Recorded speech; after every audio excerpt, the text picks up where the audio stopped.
नमस्कार, आप देख रहे हैं आज तक। मैं हूं आपके साथ रोहित सरदाना। कल किसानों का देश भर में चक्का जाम है और किसानों के शक्ति प्रदर्शन पार्ट 2 को लेकर देश भर की नजरें लगी हैं। वहीं सरकार और पुलिस प्रशासन दोनों का इम्तिहान। किसानों के चक्का जाम की वजह से केंद्रीय गृह मंत्री अमित शाह ने अपना कल का सिंधुदुर्ग का दौरा टाल दिया है। गृह मंत्री अमित शाह कल जाने वाले थे पश्चिम बंगाल सिंधुदुर्ग के दौरे पर, लेकिन फिलहाल जो जानकारी आ रही है उसके मुताबिक कल किसानों के चक्का जाम की वजह से गृह मंत्री ने फैसला किया है कि कल का दौरा टाल दिया जाए। बहुत संभव है कि गृह मंत्री अब परसों सिंधुदुर्ग यानी कि रविवार को सिंधुदुर्ग जाएंगे। बीजेपी नेता नारायण राणे के मेडिकल कॉलेज के उद्घाटन के लिए महाराष्ट्र के सिंधुदुर्ग जाने वाले थे, माफ कीजिए, जहां अब वो रविवार को जाएंगे। इस बीच किसानों की रणनीति भी बदल रही है। संयुक्त किसान मोर्चा ने फैसला किया है कि मध्य प्रदेश और उत्तर प्रदेश और उत्तराखंड में चक्का जाम नहीं होगा। उत्तर प्रदेश और उत्तराखंड दो राज्यों को छोड़ा गया। इसके पहले दिल्ली में भी चक्का जाम नहीं करने का ऐलान किया गया था। अब यूपी उत्तराखंड में केवल डीएम को ज्ञापन सौंपे जाएंगे। तो क्या यह माना जाए कि कल का शक्ति प्रदर्शन मुख्य तौर पर पंजाब और हरियाणा में ही होगा? और इस बीच शक्ति प्रदर्शन संसद में भी दिख रहा है, जहां विपक्ष ने कृषि कानूनों पर सरकार को घेरा है। हालांकि आज कृषि मंत्री नरेंद्र सिंह तोमर ने विपक्ष से लेकर किसान नेताओं तक को जवाब देने में कोई नरमी नहीं बरती। उन्होंने कहा कि मैं पूछता रहा कानूनों में काला क्या है। कांग्रेस पर उन्होंने खून से खेती का आरोप भी लगा दिया, जिसका जवाब कांग्रेस की तरफ से दिग्विजय सिंह ने यह कहकर दिया कि गोधरा में खून की खेती हुई थी या पानी की। इसलिए दंगल में आज कल चक्का जाम, क्या अभी और बढ़ेगा संग्राम? पहले रिपोर्ट देखिए, फिर बताते हैं मेहमान हमारे साथ कौन कौन से। खड़गे जी दुनिया जानती है, खड़गे जी है। दुनिया जानती है, पानी से खेती होती है, खून से खेती सिर्फ कांग्रेस ही कर सकती है। भारतीय जनता पार्टी खून से खेती नहीं कर सकती। पूरे एक राज्य में गलत फहमी का शिकार हैं लोग। एक ही राज्य का मसला है। किसानों को इस बात के लिए बरगलाया गया है कि ये कानून आपकी जमीन को ले जाएंगे। भारत सरकार किसी भी संशोधन के लिए तैयार है। इसके मायने ये नहीं लगाना चाहिए कि किसान कानून में कोई गलती है। किसान संगठनों के देश भर के चक्का जाम से एक दिन पहले ये सरकार का तेवर है। संसद से सड़क तक जब किसान संगठनों से लेकर विपक्ष तक सरकार को किसानों के मसले पर घेर रहा है, सरकार अडिग रहने के संकेत दे रही। राज्यसभा में कृषि मंत्री नरेंद्र सिंह तोमर विपक्ष के उन हमलों का जवाब दे रहे थे जिसमें सरकार पर किसानों पर कथित काला कानून थोपने और उन्हें बदनाम करने की तोहमत जोरदार तरीके से मढ़ी गई। ये कानून, तीनों कानून आज जो काले कानून हैं वो सभी लोग विरोध कर रहे हैं। और जो बॉर्डर में बैठे हुए लोग हैं वो इसीलिए बैठे हैं कि ये जो कानून है उनके हित में नहीं है। ये पंजाब, हरियाणा और पश्चिमी यूपी का किसान पूरे देश के किसानों की लड़ाई लड़ रहा है। वो सिर्फ 3 राज्यों की लड़ाई नहीं है और पूरा देश उनके साथ है। तो उनको देश जो है कहना ठीक नहीं। नरेंद्र सिंह तोमर जी से पूछना चाहता हूँ कि गोधरा में जो खेती हुई नरेंद्र मोदी जी की, वो पानी की खेती थी कि खून की खेती थी? भाजपा और संघ ये नफरत की राजनीति करते हैं और नफरत से हिंसा फैलती है। और जब भी हिंसा होती है, सांप्रदायिक दंगे होते हैं, इन्हें हमेशा फायदा होता है। किसानों पर पक्ष विपक्ष की इस आर पार के बीच कल देश भर के किसानों का चक्का जाम है। दोपहर 12 बजे से 3 बजे के बीच हाईवेज पर ट्रैफिक रोकने की तैयारी है। हालांकि इस बीच संयुक्त किसान मोर्चा ने एक नई रणनीति का भी इशारा किया है। यूपी और उत्तराखंड में सिर्फ डीएम को ज्ञापन सौंपे जाएंगे, चक्का जाम नहीं होगा। इस बीच जब कल के किसानों के शक्ति प्रदर्शन पार्ट 2 पर सबकी नजरें हैं, तो राजस्थान के दौसा में कांग्रेस नेता सचिन पायलट और उत्तर प्रदेश के शामली में आरएलडी नेता जयंत चौधरी ने महापंचायतों के जरिए अपनी अपनी ताकत दिखाने की कोशिश की है। कुमार गुड़ाल के साथ हिमांशु मिश्रा, दिल्ली, आज तक। और आपको बता दें कि दंगल में आज हमारे साथ कौन कौन से खास मेहमान होंगे। हमारे साथ ओम प्रकाश धनखड़ होंगे, वो अध्यक्ष है हरियाणा बीजेपी के, कृषि मंत्री भी रह चुके हैं हरियाणा के। हमारे साथ चरण सिंह सापरा हैं, वो कांग्रेस पार्टी के प्रवक्ता हैं, महाराष्ट्र से आते हैं। हमारे साथ अजय आलोक हैं, वो जेडीयू के नेता हैं। हमारे साथ हरिनाम सिंह हैं, वो किसान नेता हैं, और हमारे साथ विजय सरदाना हैं, वो कृषि विशेषज्ञ हैं। हरिनाम जी, सबसे पहले तो एक चीज पर आपसे विस्तृत जानकारी चाहते हैं। पहले कहा गया कि दिल्ली में चक्का जाम नहीं होगा, केवल हाईवेज पर होगा। अब यह कहा जा रहा है कि उत्तराखंड और उत्तर प्रदेश में भी चक्का जाम नहीं होगा। क्या आप बता सकते हैं कहां कहां होगा, कहां कहां नहीं होगा? देखिए रोहित जी, उत्तर प्रदेश और उत्तराखंड और दिल्ली में पहले ही कहा जा चुका था कि ये चक्का जाम नहीं होगा। और मैं आपको बता दूं, चक्का जाम नहीं था। जो इसको प्रचारित प्रसारित किया जा रहा है, हम जो 3 काले कानून हैं उसका ज्ञापन मात्र देंगे। ज्ञापन देना कल भी था, और चक्का जाम नहीं होगा तब भी हमको जिलाधिकारियों को ज्ञापन देना है, प्रधानमंत्री के नाम संबोधित।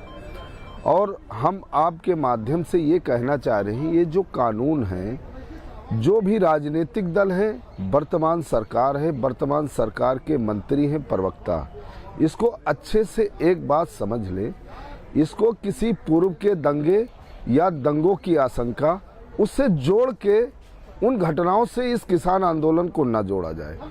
हम 3 कानून जो हैं उसकी वापसी की बात कर रहे हैं, और सरकार ने जो वार्ता का दौर बंद कर दिया था, वो आपके माध्यम से कह रहे हैं कि जब देश के प्रधानमंत्री ने कह दिया एक काल दूर, तो हम तो एकदम 10 कदम पे बैठे हैं, चाहे जब बुला लो बात कर लो। बात करने को किसान तैयार हैं। फिर इतना लोकसभा में, राज्यसभा में, रोडों पे सब कुछ हल्ला गुल्ला हो रहा है। कोई खून की होली खेलने की बात कर रहा, कोई कुछ कह रहा। अरे कहाँ, हम तो वो किसान हैं, हमारे खेत में काम करते अगर बिच्छू सांप भी निकल आता है तो हम उसकी भी रक्षा करते हैं। हम आपके माध्यम से कहना चाहते हैं, हमको उस पचड़े में क्यों फंसा रहे हो? हम तो अपने हक की बात कर रहे हैं, देश का किसान हक की बात। जिस समय बात कर रहा हूं और आप ये क्लैरिफिकेशन दे रहे हैं कि हम कोई चक्का जाम नहीं करने वाले हैं, ठीक उसी समय संयुक्त किसान मोर्चा का एक बयान भी आ रहा है। वो टीवी पर यह जानकारी दे रहे हैं बाकायदे बताकर कि हाईवेज को जाम करेंगे, दिल्ली एनसीआर को छोड़ेंगे, बाकी जगह हाईवे जाम करेंगे। और मुझे याद है जब पहले प्रेस कॉन्फ्रेंस हुई थी संयुक्त किसान मोर्चा की, तो कहा गया था 12 से 3 बजे तक का ये चक्का जाम होगा, हाईवेज को हम रोकेंगे। तो क्या मैं ये समझूं संयुक्त किसान मोर्चा और राकेश टिकैत का भारतीय किसान यूनियन दोनों अलग अलग चल रहे हैं इस वक्त कल के कार्यक्रम को लेकर अपने? नहीं रोहित जी, देखिए ऐसा है, अभी यहाँ पर 1 घंटे पहले ये बात कह दी गई है कि उत्तराखंड और उत्तर प्रदेश और दिल्ली में पहले कहा जा चुका है कि यहाँ पे चक्का जाम नहीं होगा, मात्र ज्ञापन दिया जाएगा, मांग पत्र दिया जाएगा जिलाधिकारियों को। मतलब इसमें संयुक्त मोर्चा ना अलग है, ना टिकैत साहब अलग है। और इसको मैं रोहित जी आप कह रहा हूँ कि इसको ज़्यादा घुमा फुला के जलेबी काहे बनाई जा रही है।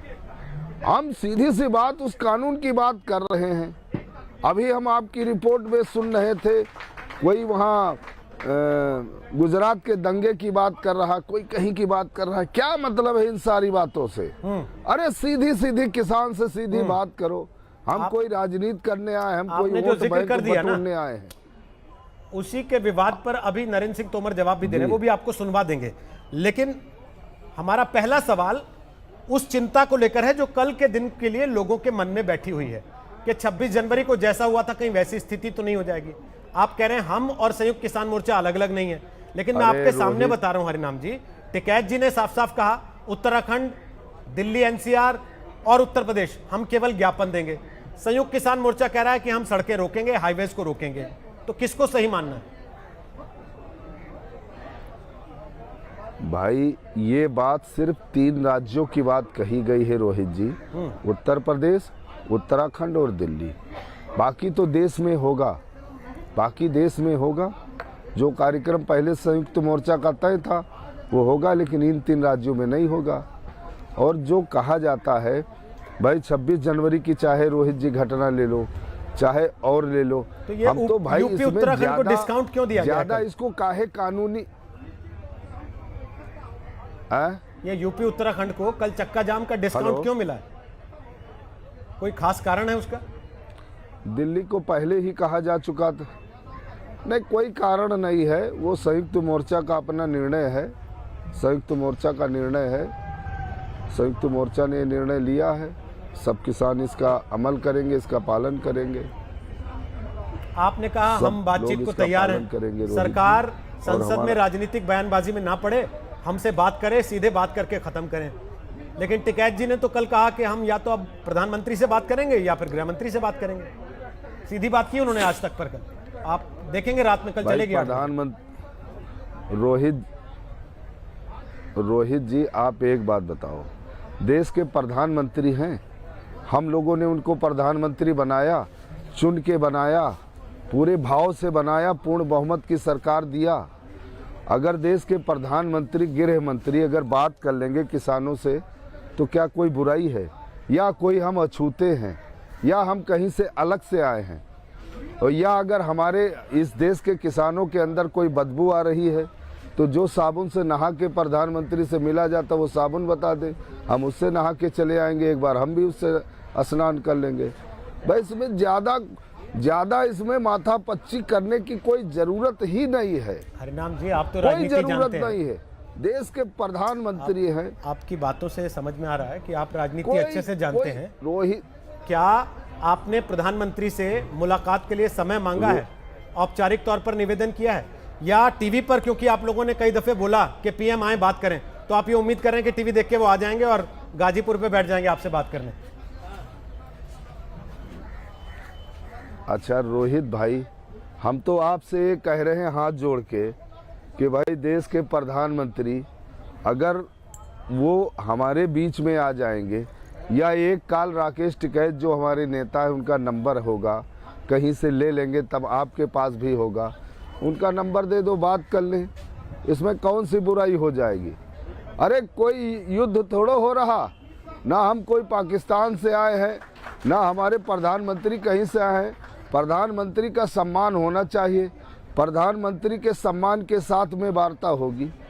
कोई ऐसी बात थोड़ो कि देश के प्रधानमंत्री का कहीं सर किसान और देश का किसान यूनियन नीचा होने देगी, कहीं उनको कोई वो बात नहीं है। मतलब हम उनका सम्मान करेंगे, हमने उनको बिठाया है। अगर रास्ता भटक गए हैं तो हम रास्ते की बात कर रहे हैं, इसमें कौन सी बुराई हो जाएगी रोहित भाई? भाई क्या मतलब, एक बार हम भी देख लें, प्रधानमंत्री से बात कर लें, हमारे लोग भी देख लें। अरे चले आए प्रधानमंत्री जी के तो तमाम लोगों से मिलने के इतिहास हैं, न जाने किन किन समाज के लोगों से मिले हैं, सब कुछ तो किया है प्रधानमंत्री जी ने। एक बार देश के किसानों के बीच में आ जाए, कौन सी बुराई हो जाएगी? हम तो यही कह रहे हैं, भगवान सद्बुद्धि दे दे। और बेचारा ये सड़क पे किसान, इस पे काहे गांव से लेकर लोकसभा तक राजनीति हो रही, क्यों मौका दे रहे हो किसी दूसरे को? चाहे कांग्रेस हो, चाहे कोई भी दल हो, आप क्यों मौका दे? मौका तो आप ही लोग दे रहे हो। भाई एक कोई गाली दे रहा है, आप उसको जवाब दोगे तो भाई वो और कुछ कहेगा, ज़्यादा कुछ कहोगे हाथापाई करेगा, तो आप क्यों मौका दे रहे हो किसी को बोलने का?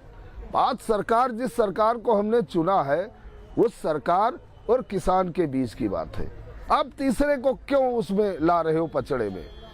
हम दो लोग बैठ के बात कर लेंगे, इसमें रोहित जी कौन सी बुराई है? आप बता दो अगर मैं कोई गलत बात कह रहा हूँ, या भारत सरकार को कह रहा हूँ, देश के प्रधानमंत्री को कह रहा हूँ, कृषि मंत्री को कह रहा हूँ, गृह मंत्री को कोई बात कह रहा हूँ। हम किसी को अगाड़ने पछाड़ने की लड़ाई नहीं है, ये हक की लड़ाई है। रोहित भाई, हम घाटे की खेती कर रहे हैं। मैं आपको बता रहा हूँ, मैं किसान हूँ, उसके बाद किसान सेवक हूँ। इस बार 1868 रुपया धान का MSP था। आप पता करा लो ईमानदारी से, गोरखपुर से मुख्यमंत्री उत्तर प्रदेश जी आते हैं, वहाँ से पता करा लो, ग्राउंड रिपोर्ट मंगा लो, 900,000 रुपये में धान बिका है, 900,000 रुपये में। आप लखीमपुर, पलिया, पीलीभीत, बाराबंकी 3-3, 4-4 हज़ार टाली जो है 3-3, 4-4 महीने खड़ी रही, कोई सुनने वाला नहीं।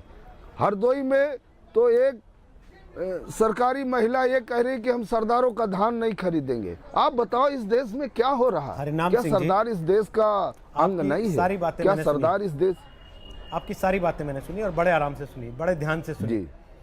आपकी बात से लगता है आपके मन में कोई कड़वाहट नहीं है, कम से कम सरकार के प्रति। आप चाहते हैं कि बातचीत हो, आगे रास्ता खुले। नहीं, हम कोई लेकिन सर मेरे कुछ सवाल हैं। मेरा सवाल यह है कि एक, क्या आप ये चाहते हैं आप टीवी पर न्योता दें और प्रधानमंत्री टीवी पर आ जाएं, आपके साथ बैठ के बात कर लें गाजीपुर पर? क्या ऐसा होता है? दूसरा, ओम प्रकाश धनखड़ जी को चर्चा में लेकर आ रहा हूं, जो हरियाणा के कृषि मंत्री रहे हैं, आप जानते होंगे। ओम प्रकाश धनखड़ जी, 11 बार किसानों के साथ सरकार की बातचीत हुई जिसमें कृषि मंत्री मौजूद थे।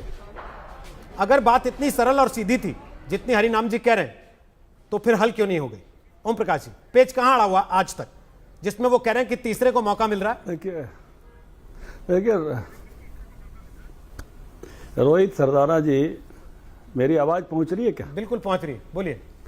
रोहित सरदाना जी,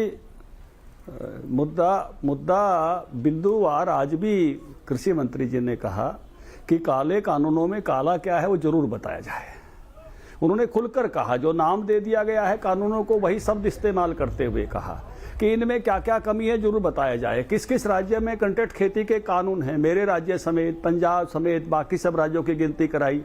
उस कानून में कहीं भी एक शब्द भी ऐसा नहीं है कि जिसके कारण से किसान की खेती जा सके, किसी की जमीन को जो है दिक्कत कोई हो सके और उस जमीन की कोई नीलामी कर सके या बंधक बना सके या पट्टे पे ले सके। किसान कर्जदार हो जाए तो भी उसमें लिखा है जमीन का कुछ नहीं हो सकता, जैसे चौधरी छोटूराम के समय कहा था।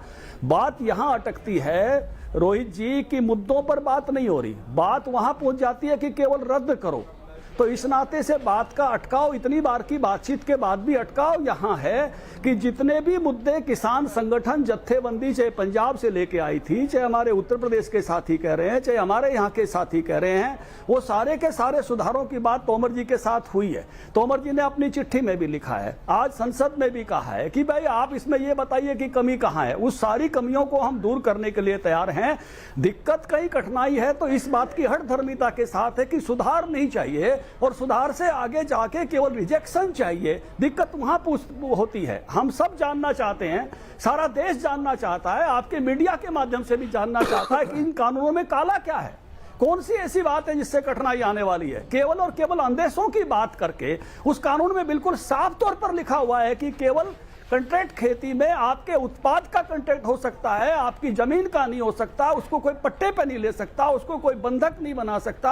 आप पर अगर कर्ज भी हो जाए तो भी आपकी जमीन उसको नहीं दी जाएगी किसी भी कीमत पर। यह भी उस कानून की धारा 15 में लिखा हुआ है। तो इस प्रकार के जो केवल अंदोसे खड़े करके कि ये हो जाएगा, ये हो जाएगा, जितनी भी बातें कि हमारी एपीएमसी खत्म हो जाएगी, उस पर भी सरकार ने कहा है कि आप अपने राज्य में तय कर लेना अपनी फीस लगाने वालों की पैरवी हो रही है, घटाने वालों को छोड़ा जा रहा है, मतलब उस पर आंदोलन करने की बात हो रही है। तो ये बिल्कुल उसके विपरीत है। तो इसलिए जो पॉइंट दर पॉइंट बात आज संसद में भी उठी, हर मीटिंग में भी उठी, हम चाहते हैं मीडिया के सामने आए। रोहित जी आप भी लेकर आए कि इसमें कौन सा ऐसा विषय है, हरिनाम जी भी लेकर आए कि इसमें कौन सा पक्ष काला है जिसके बारे में ये हो कि ये पक्ष काला है जो इसका हटा दिया जाए। इसको केवल सारे के सारे को कहकर और मुद्दों से हटाया जाता है और मुद्दों से हटा के बात को वहां पहुंचाया जा रहा है कि जहां मुद्दों की बात ही नहीं हो, केवल इमोशनल बात खड़ी कर दी जाए। ठीक है, तो केवल इमोशनल बात की बजाय तथ्यों पर भी आना चाहिए। मैं हरिनाम जी से बात करना चाहूंगा, चरण सिंह छपड़ा जी से भी कहना चाहूंगा कि फैक्ट्स पर आइए। और जिस प्रकार का आंदोलन का कल का स्वरूप है, मैं जरूर कहना चाहूंगा कि जो लोगों को कठिनाई होती है तो होती है, जाम करने वालों को भी बाद में कठिनाई होती है। मुकदमे चलते हैं वर्षों तक, मैंने भी किसान नेता के नाते झेला है उन मुकदमों को, तारीखें भुगतनी पड़ती है, सुप्रीम कोर्ट का आदेश है। तो बाकी लोगों को परेशानी में डालने की बजाय अपने संगठन के लोगों को भी परेशानी में मत डालिए। धनखड़ जी, आप चर्चा टीवी पे चाहते हैं, विपक्ष कह रहा है संसद में करा लीजिए अलग से समय तय करके, लेकिन सरकार समय नहीं दे रही। वो कह रहे कि नहीं, राष्ट्रपति के अभिभाषण पर जो बहस हो रही है उसी में कर लो। नहीं चल रही है, नहीं आज तोमर साहब ने जवाब दिया है ना, और कोई उसके प्रोविजन है चर्चा के, आप लेकर आएंगे तो चर्चा तो कहीं के सदन में भी हो जाएगी। उसकी चर्चा के हर विपक्ष को अधिकार होता है चर्चा कराने का। उस प्रोविजन के तहत, जिन प्रोविजन के तहत चर्चा होती है, हम विधानसभा में चर्चा करते रहे हैं, लेकर आएंगे तो उस पर भी चर्चा हो जाती है, कोई कठिनाई नहीं है। चर्चा से कौन देश में इतनी, मुझे तो आनंद इस बात का है रोहित सरदाना जी कि यही पहले बार ऐसा विषय हुआ है। नहीं तो PRS ORG देखता था हमारे कानूनों को, कई कमरों में बैठ के सेमिनार हो जाते थे। पहली बार ये कानून चर्चा में आए हैं, इन कानूनों पर बिंदुवार चर्चा होना देश के किसानों के लिए अच्छा होगा, देश के लिए अच्छा होगा। मुझे इस बात की खुशी है कि पहली बार कृषि कानूनों में देशव्यापी चर्चा हो रही है और आप लोगों ने भी इतना समय दिया है, एमएसपी जैसे विषय पर भी दिया है। मुझे इस बात का आनंद है कि पहली बार देश कानूनों पर चर्चा कर रहा है। सर, तो एक घंटे में 12 कानून सर ये आनंद दोगुना हो जाता अगर किसान नहीं होती है। ये आनंद दोगुना हो जाता अगर किसान 3 महीने से सड़क पर नहीं बैठा होता, अगर लाल किले की घटना नहीं होती, 26 जनवरी का दिन काला नहीं हुआ होता इस तरीके से। मैं सापड़ा जी को एक बार चर्चा में ला रहा हूं। सापड़ा जी, काले कानून करते करते बात काले से लाल पे आ गई जी। खून की खेती करना चाहते हैं आप लोग, ये आरोप लगाया आज कृषि मंत्री ने संसद में। देखिए, कृषि मंत्री कुछ भी आरोप लगा सकते हैं, उनके सारे आरोप तथ्यहीन है। मैं ये कहना चाहूंगा कि कील की खेती करने वाले, धान और गेहूं की खेती करने वालों का दुख दर्द कहां से समझ सकते हैं। ये तो सड़कों पर कील ठोक करके इनके आंदोलन को सील करना चाहते थे, लेकिन दुर्भाग्यपूर्ण है इनके हिसाब से कि वो नहीं सील हुआ है। अब मैं जो बात सुन रहा था हरिनाम सिंह जी की, उसका तथ्य मैंने ये निकाला है कि देश का किसान जो है वो बीमार से नहीं लड़ना चाहता है, वो बीमारी से लड़ना चाहता है। बीमार मतलब भारतीय जनता पार्टी, और बीमारी है मोदी सरकार का अहंकार और मोदी सरकार की तानाशाही। यानी किसान क्लॉज बाय क्लॉज 11 मीटिंगें कर चुका है, तब भी इनको समझ में नहीं आ रही है। और अभी जो धनखड़ साहब बोल रहे थे, इतनी सारी बातें समझा रहे थे, ये खुद हरियाणा के अध्यक्ष हैं बीजेपी के, ये जाकर के हिसार में और जींद में जो किसान बैठे हैं उनको क्यों नहीं समझा देते। अपने राज्य के किसानों को तो आप समझा नहीं सकते, और यहां पर आकर के आप टीवी चैनल पर बड़ी बड़ी बातें कर रहे हैं। अरे किसानों का दर्द समझिए, क्योंकि ये किसान जो है ये आने वाली फसल और नस्ल की लड़ाई लड़ रहा है। उद्योगपतियों के पोषण के लिए आप इन अन्नदाताओं का शोषण कर रहे हैं। बात यह है कि धरती का लाल उद्योगपतियों के दलाल के सामने झुकने को तैयार नहीं है। यही दर्द है जो तोमर जी के मुंह से निकला है। और उन्होंने खून की खेती की बात की है। उनको यह भी बता दूं कि कांग्रेस का इतिहास चाहे देश की आजादी से पहले या बाद का है, कांग्रेस के नेताओं ने इस देश की मिट्टी के लिए खून दिया है, आजादी से पहले भी और आजादी के बाद, चाहे वो इंदिरा जी रही हो, चाहे राजीव जी रहे हो, चाहे विद्याचरण शुक्ला, चाहे सरदार बेअंत सिंह और अनेक सारे नेता हमारे। देखिए, इसमें कोई आपत्ति नहीं मुझे, लेकिन आप कहते हैं खून दिया है जी। बीजेपी और एनडीए के नेता कहते हैं कि खून चूसा है।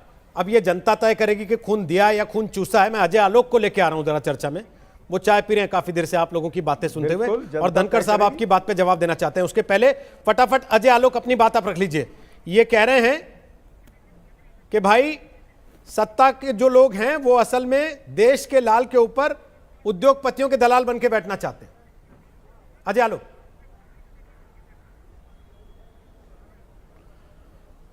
देखिए रोहित जी, ये बात तो मुझे कुछ उल्टी लगती है, क्योंकि जिस राज्य में हो रहा है ये मुखर आंदोलन है, चाहे वो पंजाब हो, हरिनाम जी बैठे हुए हैं वो बताएंगे, चाहे वो पंजाब हो चाहे महाराष्ट्र हो, कॉन्ट्रैक्ट फार्मिंग तो पहले से हो रही है। हाँ, ये अलग बात है कि वहाँ पे कॉन्ट्रैक्ट फार्मिंग की ज़मीन जो ली हुई है वो थोड़ा हिंदुस्तान यूनिलीवर बाकी विदेशी कंपनियों द्वारा ली गई है, जहाँ पे किसान अपनी ज़मीन दे रहे हैं। किसान को जब बोला जा रहा है सरकार के द्वारा कि कानूनों पर चर्चा करो क्लॉज बाय क्लॉज, तो किसान भाग जा रहे हैं कि नहीं भाई, हमें चर्चा ही नहीं करनी है, तुम कानून वापस ले लो, बस आगे बात ही नहीं करेंगे। तो जिस कानून से महाराष्ट्र में कांग्रेस फूले नहीं समाती है, पंजाब में कैप्टन अमरिंदर सिंह फूले नहीं समाते हैं, उस कानून, किस कानून को वापस लेने की बात कर रहे हैं आप? तो वो कानून ऑलरेडी लागू करके बैठे हुए हैं। पहले कैप्टन अमरिंदर सिंह को बोलिए, कांग्रेस महाराष्ट्र में बोलिए कि जरा बंद कर दें ये कॉन्ट्रैक्ट फार्मिंग वहाँ पे, तब तो आपकी विश्वसनीयता समझ में आएगी। राइट फ्रॉम द डे 1 अक्टूबर से मैं कह रहा हूँ कि ये पूरी की पूरी आंदोलन कांग्रेस द्वारा खड़ा किया हुआ है, aided, awaited and financed by Congress. इनका एक ही मकसद है, कैओस फैला के रखो, पर भी बात सिर्फ कैओस फैला और कुछ नहीं। और बात कर रहे हैं कि हमें पॉलिटिक्स से नहीं मतलब है, हमें कांग्रेस से नहीं मतलब है, हमें बीजेपी से नहीं मतलब है। अरे राकेश सिंह टिकैत कांग्रेस और राष्ट्रीय लोकदल के टिकट पे चुनाव लड़ चुके हैं 2014 में, किसको नहीं पता है? कैसे आप कह रहे हैं कि आपको राजनीति से मतलब नहीं है? विशुद्ध राजनीति है। अरे खुल के कहिए कि कर रहे हैं राजनीति, और जब तक पंजाब के चुनाव नहीं होंगे तब तक ये आंदोलन खत्म नहीं करेंगे, क्योंकि चुनाव जीतना है। पंजाब के किसानों को तो बर्बाद कर दिया, उनका लैंड आज तक सॉइल रिपोर्ट पंजाब की नहीं निकाली आप लोगों ने। क्यों? क्योंकि वहां उगने वाले जितने धान है या गेहूं है उसमें इंसेक्टिसाइड और पेस्टिसाइड की क्या मात्रा है ये बताने में पंजाब सरकार डर रही है। क्यों?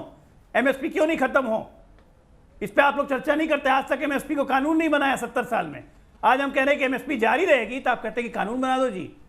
अरे कानून तो बना हुआ है, एमएसपी बढ़ा दी हमने, उस पर कोई जवाब नहीं देते, ना संसद में ना कहीं। ठीक है, एक आदमी बात नहीं करता है उस बात पे कि एमएसपी कहां थी, कहां से गई। मैं उत्तर दे दूं इनका, 10,000 करोड़ पे डाल गया, उसकी चर्चा नहीं करेंगे, बस कानून हटा दो जी। एक तरफ आपका आरोप है, कन्वीनियंस, कांग्रेस का मतलब C for Congress, C for convenience and C for corruption, और कुछ नहीं। ठीक है, एक तरफ आपका आरोप है जो बीजेपी भी पहले लगाती रही कि ये कांग्रेस द्वारा पोषित आंदोलन है, और दूसरी तरफ अब तो मसला अंतरराष्ट्रीय साजिश का भी आ गया कि दुनिया भर में अगर सितारे उसको लेकर ट्वीट करने लगे तो कहा गया कि उसके पीछे खालिस्तान का हाथ है, उससे जुड़ी हुई संस्था इसको प्रमोट कर रही थी। विजय सरदाना हमारे साथ हैं, कृषि विशेषज्ञ हैं, उनसे जरा पूछेंगे वो क्या कहते हैं। छोटे से ब्रेक के बाद लौट रहे हैं और ओम प्रकाश धनखड़ जवाब देंगे चरण सिंह सापरा की बात पर। छोटे से ब्रेक, दंगल जारी, आप देखते रहिए आज तक।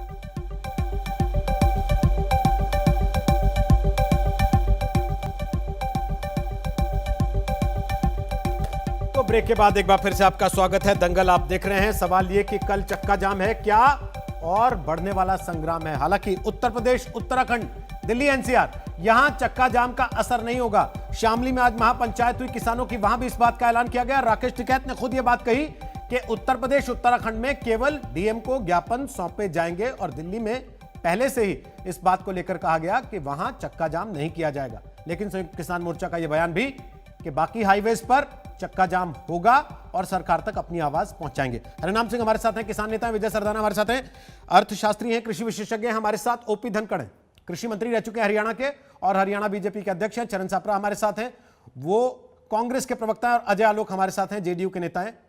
ओपी धनखड़ साहब, आप जवाब देना चाहते थे पहले चरण सिंह सापरा की कुछ बातों का, आप दे लीजिए, फिर विजय जी के पास आ रहा हूं, बोलिए जी। मैं सापरा जी को याद दिलाना चाहता था कि इन्होंने कब कब किसानों के साथ खून की होली खेली। टप्पल में खेली, 3 किसान मारे, भट्टा परसोल में मारे, जो इन्होंने जो है बेसीमारी में 5 किसान मारे, पूना में मारे। ये अपनी बातों को भूल जाते हैं। यहाँ की कुछ गड़ी हुई प्रशासन के द्वारा, पुलिस के द्वारा लगाई हुई केले, ये 4 केले याद कर रहे हैं, इसको भूल जाते हैं। एक एक करके याद दिला लीजिए, मुझे कोई आपत्ति नहीं है कि आप याद दिलाइए एक दूसरे को। सापड़ा जी, गोलियों से वो आपको याद दिला ले, फिर आप इनको याद दिला लीजिए, कोई आपत्ति नहीं है। एक एक करके दीजिएगा। आप लोगों ने गोलियों से, आप लोगों ने किसानों पर गोलियां चलाई थी, आपने गोलियों से भूना था किसानों को, ये मत भूलिए। और आप ही वो हैं जिन्होंने स्वामीनाथन रिपोर्ट को 6 साल तक दबाए रखा। आप ही वो हैं जिन्होंने हुड्डा कमेटी की रिपोर्ट को अपने पैरों तले दबाए रखा। आज आप इतनी बड़ी बड़ी बातें यहाँ जो किसानों का नुकसान कर कांग्रेस जो करती रही है वर्षों तक, ये एमएसपी ऐसे क्यों रहे, ये आपकी ज्यादा बड़ी जिम्मेवारी है। वर्षों तक आपका शासन था। आज जो बड़ी बड़ी बातें यहाँ आप बैठ के कर रहे हैं, ऐसे सब कानून वो आपके प्रायोजित थे। एक बात मैं किसान यूनियन को कहना चाहता हूँ, रोहित सरदाना जी, उन्होंने जहां उत्तर प्रदेश के रोहित सरदाना जी, मैं जो है किसान यूनियन को कहना चाहता हूं, उनके प्रतिनिधि हरनाम जी यहां पर हैं, कि उत्तर प्रदेश के किसानों को अपना गन्ना चीनी मिलों में ले जाने की आप छूट दे रहे हो। हरियाणा में भी गन्ना किसान है, उसको भी छूट दीजिए, उसको भी अपना गन्ना चीनी मिलों में ले जाने दीजिए, उसको भी अपनी सब्जी ले जाने दीजिए। हरियाणा के किसान को तकलीफ मत दीजिए। अगर आप उत्तराखंड और उत्तर प्रदेश किसानों की अगर आप मेयर कर रहे हो तो थोड़ी सी हरियाणा के किसान की भी मेयर। अभी आपकी बात का जवाब लेता हूं हरनाम जी से, बहुत बड़ी है। अभी आपकी बात का जवाब लेता हूं हरनाम जी से, उसके पहले चरण सापड़ा बोल रहे हैं आपकी बात पर, इसका भी ख्याल करें। चरण सापड़ा बोलिए, उसके बाद हरनाम जी और विजय जी। बोलिए चरण सापड़ा जल्दी से। देखिए ओम प्रकाश जी, जब आप किसी पे एक उंगली उठाते तो 3 उंगली आपकी तरफ भी है। आप भूल गए मंदसौर में क्या हुआ था? आप भूल गए कि महाराष्ट्र के अंदर किसान जो है 200-250 किलोमीटर नासिक से चल करके मुंबई तक आया था, पैरों में छाले पड़ गए थे। आप ये भूल गए कि 170 किसानों की अभी इसी आंदोलन के दौरान उनकी मौत हुई है। क्या भारतीय जनता पार्टी का एक भी नेता कहीं किसी किसान के घर पे गया है? क्या आपने कोई संवेदना प्रकट की है? आपका ही एनसीआरबी का डेटा बताता है कि 2019 के अंदर किसान और मजदूर पकड़े तो 42,000 तकरीबन लोगों ने आत्महत्या की है, उसमें से 10,281 किसान थे। तो ये आपके कार्यकाल में हो रहा है। ये जो खून की बातें कर रहे हैं ये आप लोग कर रहे हैं। सापड़ा जी, आप ये चीजें भूल जाइए, आप सीधे आइए, ध्यान मत भटकाइए जनता का। ये नरेंद्र तोमर जी ध्यान भटकाने की बात कर रहे हैं। सापड़ा जी, वो चाहते हैं कि ये डिबेट कह रहे हैं डिरेल हो जाए, वो चाहते हैं कि देश की डिबेट जो है आरोप के जवाब में आरोप लगा रहे हैं सापड़ा जी, सवाल ना पूछे जाए। सापड़ा जी, जब आप आरोप के जवाब में आरोप लगा रहे हैं तो आपकी 3 उंगलियां आपकी तरफ है या मैंने आरोप नहीं लगाया, ठीक है, इन्होंने लगाया। वो 3 उंगलियां आपकी तरफ रख के लगाया कि उनको कहीं और रख लिया था? अभी इन्होंने आरोप लगाया, उसका उत्तर मैं ठीक है, ओके। विजय जी के पास जा रहा हूं फटाफट से, फिर हरनाम जी से कमेंट लेंगे। हरियाणा के किसानों को राहत क्यों नहीं देते भाई? जल्दी से पहले विजय सरदाना जी। विजय सरदाना जी, क्या इसको ये कहना जायज है कि राजनीतिक पार्टियां हवा दे रही हैं? क्या ये कहना जायज है कि खालिस्तान का आंदोलन है उसको किसानों का आंदोलन बताया जा रहा है? क्या इसको ये कहना जायज है कि असल में सब कुछ किसानों के हित का है, बस किसान बेवजह बैठ गए वहां पे, सुनने को तैयार नहीं है? रोहित जी, मेरे बेसिक सवाल हैं जो एक नागरिक के दिमाग में है। जिन कानूनों के अंदर 4 लाख किसानों ने आत्महत्या करी, क्या वो कानून सही थे? जिन कानूनों के अंदर किसान गरीब रहा और बिचौलिए अमीर होते गए, क्या वो कानून सही थे? क्या इस देश के अंदर जिस तरह से एमएसपी जाती है और उसका लाभ सिर्फ उन कुछ राज्यों को मिलता है और जहां गरीब राज्य है वहां से एफसीआई नहीं खरीदती, क्या ये जायज है? सवाल बेसिक है, सवाल इकोनॉमिक है, सवाल पॉलिटिकल नहीं है। तो जो लोग कहते हैं कि कानून वापस हो, वो कौन से तंत्र की बात कर रहे हैं? उसी तंत्र को वापस लाना चाहते हैं जहां 4 लाख किसानों ने आत्महत्या करी, जहां बिचौलिया अमीर होता गया और किसान गरीब रहा। मैं एक चीज कहना चाहता हूं रोहित जी, आप पत्रकार हैं, 5 साल बाद 10 साल बाद जब यहां पे दुनिया में इतिहास लिखा जाएगा, मैं सारे किसान आंदोलनों के इतिहास पढ़ रहा था। ये एक ऐसा इतिहास, ऐसा कानून का इतिहास होगा कि जहां किसानों को फ्रीडम ऑफ चॉइस दिया गया और उसके खिलाफ आंदोलन हुआ। बाकी सब जगह शोषण के खिलाफ आंदोलन था, बिचौलियों के खिलाफ आंदोलन था, उनकी जमीनों पे कब्जे का आंदोलन था। यहां पे पहला ऐसा आंदोलन है कि जहां सरकारें उनको आजादी दे रही है कि आप डिसाइड करो कहां बेचना है, चॉइस इज योर। लेकिन आंदोलन हो रहा है कि ये कानून वापस लिए जाएं। ये मजाक नहीं है तो क्या है? मेरा ये कहना है, जो लोग विरोध कर रहे हैं, जैसा सबने कहा कौन सी लाइन खराब है, चलिए मैं एक कदम आगे जाता हूं। ठीक है, इस कानून को हटा दीजिए, मेरे को एक ड्राफ्ट बता दीजिए। जो लोग इसका विरोध कर रहे हैं कि कानून कैसा होना चाहिए, ठीक है, कम से कम एक लिख के जनता के सामने तो दिखाओ कि आप मैं बताता हूं ना, कल सुनेंगे भी आप, और उसका कुछ हिस्सा हम सुनवा भी रहे लगातार। राकेश टिकैत जो सीधी बात कार्यक्रम में आए आज तक पर प्रभु चावला के साथ, उसमें उन्होंने कहा कि मेरे पिताजी वाला फार्मूला लगा दीजिए, 3 क्विंटल उसका दाम हो 1 तोला सोना। आपको लगता है ये फिजिबल है? ऐसा है सर, रोहित जी आप कर दीजिए, मुझे नहीं करना है, बताइए किसान सरकार को करना है, और आप जैसे विशेषज्ञों को सलाह देनी है सरकार को, जैसे स्वामीनाथन ने दी थी। ऐसा है, स्वामीनाथन साहब ने इस देश को बर्बादी के रास्ते पे बढ़ा दिया, राकेश टिकैत जी उस पे एक्सीलेटर लगा रहे हैं। स्वामीनाथन फॉर्मूले की ट्रेजेडी देखिए, आप जितने इनएफिशिएंट होंगे, जितनी आपकी कॉस्ट ऑफ प्रोडक्शन ज्यादा होगी, उतना आपका एमएसपी बढ़ेगा। ये कौन सा फॉर्मूला है सर? कॉस्ट प्लस 50%, ना प्रोडक्टिविटी का है, ना इसमें क्वालिटी की कोई जिम्मेवारी है। ठीक है, मतलब आप जितने इनएफिशिएंट होंगे, जितना महंगा आप पैदा करेंगे, उतना ज्यादा आपको एमएसपी मिलेगा। तो जो ऑर्गेनिक की खेती कर रहा है उस बेचारे को तो कुछ मिलना नहीं चाहिए। आप राकेश टिकैत के फार्मूले से भी सहमत नहीं है ना? उसको तो कुछ मिलना ही नहीं चाहिए। राकेश टिकैत के उस प्रस्ताव से भी सहमत नहीं है ना, जो मैंने आपको बताया अभी? अगर आपने खुद कहा कि ये लिख के दे दें प्रावधान। हिंदुस्तान का कंज्यूमर, गरीब आदमी विदेशी अनाज खरीद लेगा क्योंकि वो अफोर्ड नहीं कर सकता। अगर राकेश जी का ये फॉर्मूला है तो ये राकेश जी उगाएं और घर पे रखें। ठीक है, हम तो साहब विदेशी माल खरीद लेंगे, वो सस्ता पड़ता है, क्योंकि इतना महंगा अनाज हम तो नहीं खरीद पाएंगे। ओके, हरनाम जी दोनों चीजों पर फटाफट आपका कमेंट। जो पहले ओम प्रकाश जी ने कहा कि आप यूपी उत्तराखंड के अपने किसानों को तो राहत देना चाहते हैं चक्का जाम से, हरियाणा के किसान ने क्या बिगाड़ा, उसको भी चक्का जाम से राहत दे दीजिए। देखिए ऐसा है, यहाँ पर जो भी हमारे बुद्धिजीवी लोग बैठे हैं, मैं सबसे एक ही बात कहता हूँ। सब लोग ये कह रहे हैं, अभी हमारे जो आखिरी में साथी बोल रहे थे वो कह रहे हैं हम तो विदेशी सामान खरीदें। हम कहते हैं एमएसपी को गारंटी कानून बनाने में कौन सी, अब सोने के रेट पे कैसे खरीदेंगे? मैं बोला नहीं। 10,000 रुपए का 300 किलो मेरी एक बात बताओ, 10,000 रुपए का 50,000 रुपए का। विजय जी सुन लीजिए ना, उनका जवाब तो सुन लीजिए एक बार। भाई अगर ना बोलने दो तो हम चुपचाप बैठे हैं। हम यहाँ धरने पर आंदोलन में बैठे हैं। आप बुद्धिजीवी लोग हो, आप बुद्धिजीवी लोग हो, आप बहस कर लो। हम बहस आपसे करने नहीं आए हैं, हम एमएसपी को गारंटी कानून मांग रहे हैं। आप बताओ, सुनते जाओ रोहित जी, इनको समय दे देना। मैं ये कह रहा हूं कि उत्तर प्रदेश में जब विधानसभा के चुनाव हुए तो देश के प्रधानमंत्री जी ने कहा कि जो गन्ना किसान गन्ना देगा उसको 14 दिन में भुगतान होगा। ठीक, इस बार गन्ना किसानों की जो पर्ची आ रही है उसमें 0-0 लिख के आ रहा है।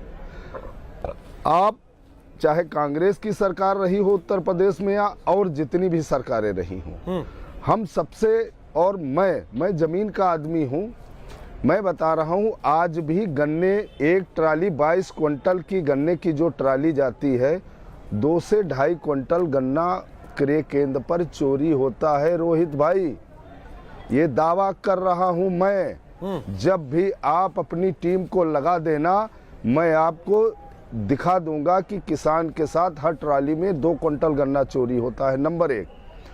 दूसरा, जो धान का एमएसपी का मसला है, इस बार पूरे उत्तर प्रदेश में, मैं पूरब से आता हूं, मैं आपको बता दूं, कहीं पर भी 40-40 दिन 50-50 दिन किसान टाली लगा के खड़े रहे, ट्रालियों में धान जम गया, उन बेचारों को धान नहीं खरीदा गया। अब बाड़े पर जाके सरकार यही तो कह रही है बेचने को मजबूर कि नए बिल आएंगे तो ये समस्या नहीं होगी। फिर क्या आपको लगता है कि ऐसे समस्या नहीं होगी? फिर रोहित भाई, मैं वही आखिरी में कह रहा हूं, हम कहते हैं इतने बुद्धिजीवी लोग हैं, आज तक के बहुत बड़ा चैनल है, आप एक कैमरा लगा दो, जो ये हमारे बुद्धिजीवी साथी बैठे हैं ये आ जाएं। ये सिर्फ मैं लखनऊ से बिलोंग करता हूं, मैं कह रहा हूं कि मेरी तहसील सदर है, मैं अपने गांव नौबस्ता कला से अगर उन्नाव की मंडी में धान ले जाता हूं, 1868 में कौन सा फार्मूला है इस देश का? भारतीय जनता पार्टी है। बुद्धिजीवी लोगों, मुझको बता दो, चलिए कि इस देश की मंडी में बासमती का, सुन लो रोहित भाई, बासमती का धान जो पश्चिमी उत्तर प्रदेश का है, हरियाणा के बजाय पाकिस्तान में बिकेगा क्या? वो जाके उत्तराखंड में बिकेगा या लखनऊ में बिकेगा? चलिए सर, समय इजाजत नहीं दे रहा इसके आगे हरनाम जी, लेकिन सवाल यह है कि जो बातें यहाँ टीवी चैनल पर हो जाती हैं वो संसद में क्यों नहीं हो पा रही? और जब किसान नेता और देश के मंत्री आपस में बैठकर बात कर रहे थे 11 बार, तब क्यों नहीं हो पा रही थी? और तब नहीं हो पाई तो क्या आगे भी नहीं होगी? ऐसे ही सड़क पर चक्का जाम या फिर धरना चलता रहेगा?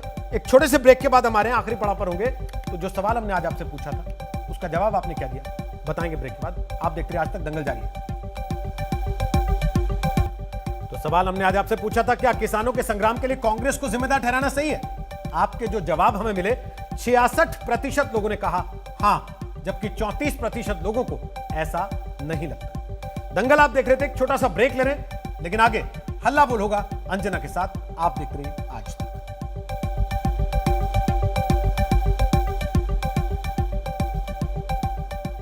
नमस्कार, मैं हूं अंजना ओम कश्यप। हमें उम्मीद है ये वीडियो आपको पसंद आया होगा। लेटेस्ट खबरों के लिए यूं ही देखते रहिए आज तक, और इस वीडियो के पसंद आने पर लाइक, शेयर एंड सब्सक्राइब करना ना भूलें।